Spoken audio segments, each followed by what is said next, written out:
We worry about so many things: debt, safety, time, money, our children, our health. Sometimes we even worry about how much we worry.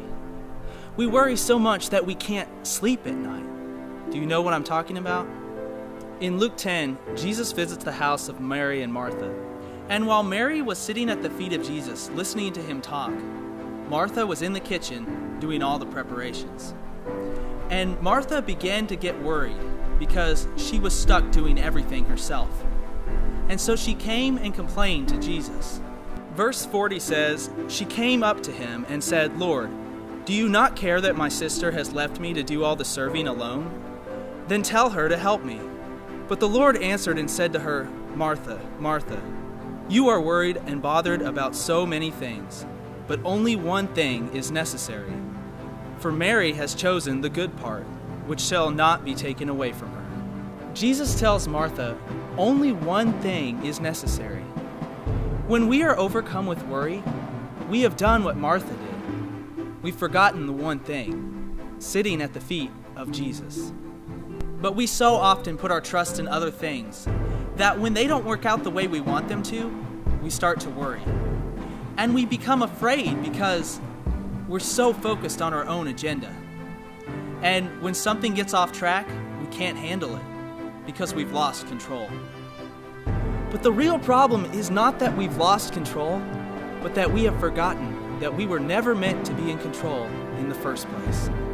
In John 14:1, Jesus says, "Do not let your heart be troubled.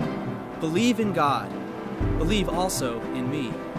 When we wait in the presence of the Lord and hand control over to Him and say, "Lord, your plans be accomplished, not mine," He reminds us that His plans have not faltered.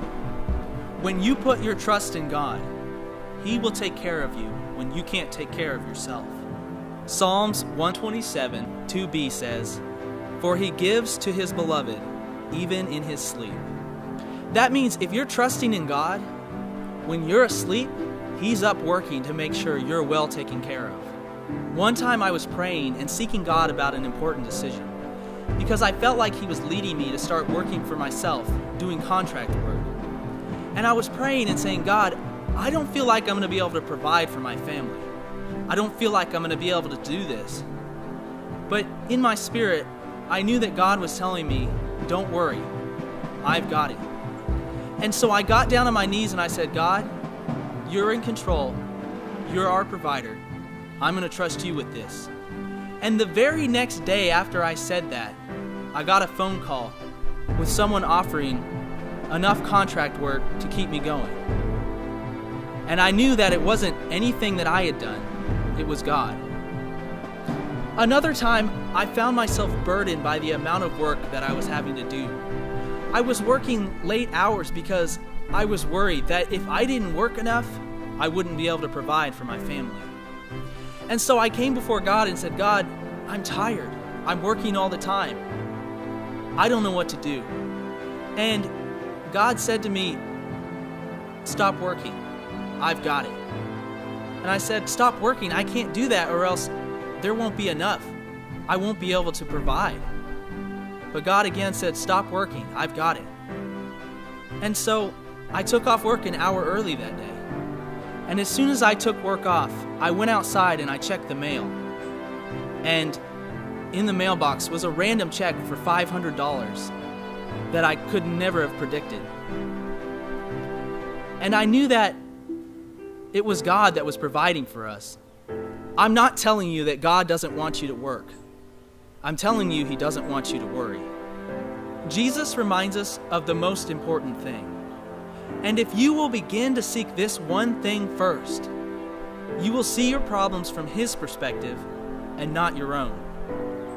I bet if an all-powerful, loving God looked down at the issues in your life, He would say, "This is what all the fuss is about? Really? I can handle that. Don't worry." Isaiah 40:31a says, "Yet those who wait for the Lord will gain new strength. They will mount up with wings like eagles." Hi, I'm Troy Black. If you enjoyed this video, don't forget to subscribe to our channel. Also, you can get my book titled My Mess on InspireChristianBooks.com. It's the story about how I was alone, trapped by sin, and searching for meaning, and about how one night I cried out to God and said, "God, if you're real, I've got to know." What happened next, I could never have imagined. If you're hurting, alone, or trapped, I encourage you to read this book.